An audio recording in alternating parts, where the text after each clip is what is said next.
Bay Area hospitals face another potential crisis, a blood shortage, as more begin to perform additional surgeries.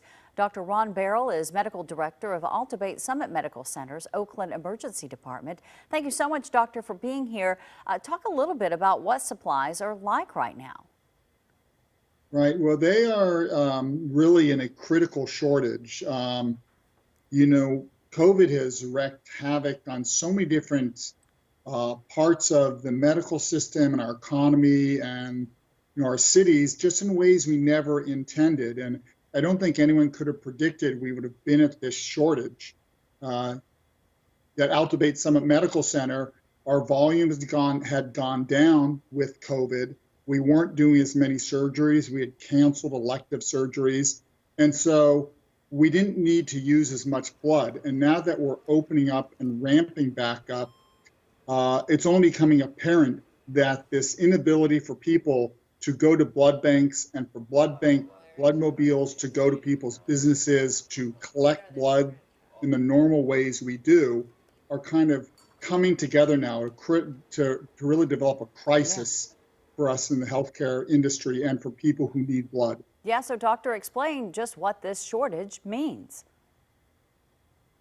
Well, as we start to open up for surgeries and operations that people had put off, there may not be blood available to you if you say we're going to go for a complex surgery, say a heart surgery, maybe a complicated hip surgery that normally would require blood supplies. We're now saying we can operate on you, but we may have to delay that further if there aren't blood supplies available, because we have to keep an emergency baseline for the critical illnesses that come in, the GI bleeds, the people who are in trauma alerts, the high-risk gynecological and obstetric procedures that need them emergently. So it's really this tricky balance that you're in right now, or trying to achieve. Obviously, the shelter-in-place orders made it so difficult for people to donate. Are you starting to see the donations bounce back at all? Well, it's been very tricky because, like anything else, we've had to, and when I say we, the blood banks, change the way they practice. In the old days, a blood mobile might go to, say, your Google or your Facebook or a large company that might want to donate blood, whose employees are very interested. But those blood mobiles don't work now. Plus, people aren't actually working as in densely populated areas. You can't get the people to the donation centers to donate.